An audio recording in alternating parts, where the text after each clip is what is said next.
Adding quick links in Shopify is very easy to do. Today I am going to show you how to do it. Let's start the process. Open Shopify in Google Chrome. It has many pages as you can see. Click on the online store. Some new buttons will appear in the below. Select the theme page. A page will appear with many themes to customize your Shopify store. See the first one and click on the Customize button. Your store will open and here you can edit our whole store. There is a header, body, and footer. Go to the footer and click the left menu of the footer. Click the Add Block option. A pop-up menu will appear and select the menu.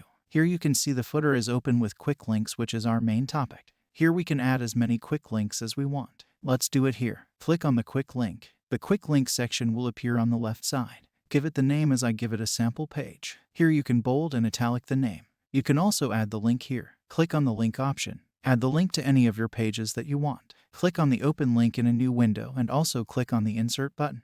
Go to the store and save the changes. Go back to the home page and open your store. See the footer with quick links. In this way, we can add quick links in Shopify easily.